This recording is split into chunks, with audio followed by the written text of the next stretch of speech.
maa ngi tudd Ousmane Mbaye nekk étudiant en master 2 au département d'anglais à la faculté de lettres et sciences humaines maa ngi aussi nekk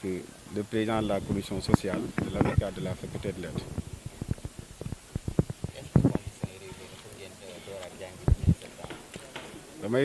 damay tàmbali di wax ne def na juróom-benni at njiitu réew mi di président de la république jël ndogal tëj université yi juróom-benni weer autant pour moi tëj université yi te loolee li ko waraloon dañu bañoon feebar bii di mbas mi dugg ci réew mi jaarale ko ci université yi. kon bu ñu jëlaatee beneen décision ne dañuy ubbi université yi yoon la en tant que représentant d'étudiant ñu jàkkaarloo ak askan wi jàkkaarloo ak suñu naataango étudiant mais principalement ak le ministre de l'enseignement supérieur alerté ko ci ay questions yoo xamante ne sax concerné na université bi ñu réglé ko avant ñuy ubbi université bi. ci question yooyu ñun gis nañ ne université 12 jours moo ci des mu ubbi boo demee ci campus pédagogique comme campus social fii ñax yaa ngi fi te ñax yi lépp mën na cee nekk bëgg nañu ñu def ay set-setal en collaboration avec les étudiants ñun pare nañu pour ñu jàppale leen ngir université bi mun a accueillir comme niñ ko bëggee étudiants yi. bëgg nañu tamit maanaam ci salle yi ñuy jàngee comme amphithéâtre yi aussi ñu def de telle sorte que ñu mën koy désinfecter périodiquement. bëgg nañu aussi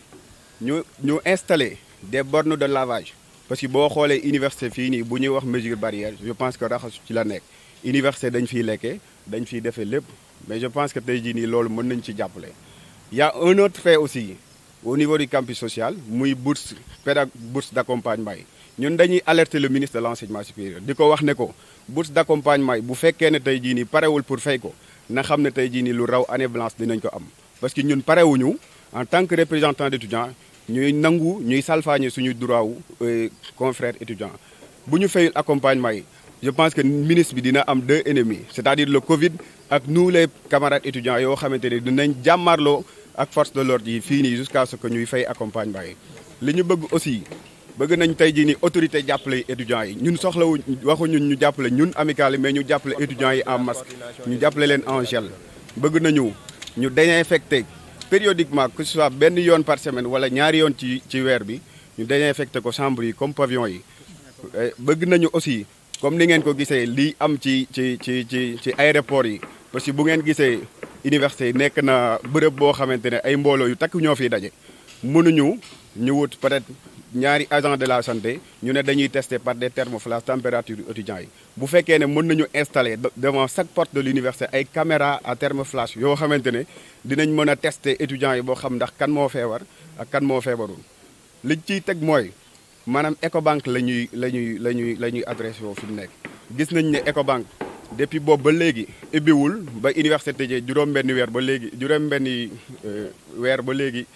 Ecobank ubbiwul te pourtant direction des bourses ubbi na. donc ci ñaari service yooyu service bi waroon gën a ubbi moo nekk Ecobank. Ecobank tëj na ay service am di wax ne étudiant bu bëgg a def réclamation na dugg ci lien bi. am na étudiants yoo xamante ne depuis le début de l'année dañoo am ay problème bourse fay ñu leen seen bourse te dañuy exiger à ce que balaa université di ubbi Ecobank nekk en disposition d'abord pour régler problème mu étudiants yi. bëgg nañu tamit maanaam ñu jàppale ñu mu bañ a am benn agence Ecobank rek buy régler question étudiants yi. bu nekkee au niveau national même bu dee benn nit la sax koo xamante ne day régler maanaam dañ koy jagle strictement muy régler question étudiants yi bu ko defee loolu dinañu mën a arranger bu baax a baax a baax. et bëgg nañu aussi ñu woo suñu camarades étudiants parce que dina am ay coppite yu bëri ci wàllu logement bi et ça c'est à préciser aussi parce que étudiants yi bu ñuy dellu si dina am niñ daan dëkkee ak dëkkuwaay bi nii dina xaw a changer bu baax a baax ñu leen di woo à ce que ñoom ñu respecter mesures barrières yi ñu ngi leen di jaajëfal. paludisme bi di nawet bi ñëw na Covid baa ngi fi ak paludisme bi loolu tamit lan ngeen bëgg nawet bi ñëw na ak Covid bi ak paludisme bi comme ni ko sama naataango waxee bu ngeen xoolee université am na service médical boo xamante ne maanaam muccul ayib parce que luy am juróom-benni lal je pense que ak espace boo xamante ne day regorger plus de 80 000 étudiants loolu lu doy waar la te feebaru mbas bi mu ngi fi paludisme bi dina fi ñëw. que ñun bëgg nañu bu fekkee ne tey jii nii administration c'est-à-dire que le ministre de l'enseignement supérieur wala le directeur du COUD ñu jàppale ñu def de telle sorte que les chambres soient équipées en moustiquaires bu ko defee ñu mën ci jàppale étudiants yi. bëgg nañ tamit ñu renforcer maanaam dispositif sanitaire yi pour mën a permettre étudiants yi ku ci feebar nga mën a faju pour mën ñu permettre aussi ku ci am loo xamante ne tey jii nii mu ngi lay metti ñu mën la ko faj bëgg nañu aussi au niveau des restaurants comme ci période taw lañ nekk ñu defal ñu ci ay bâche nga xam ne bu fekkee ne day taw étudiant dina mën a dugg resto comme ni mu ko bëggee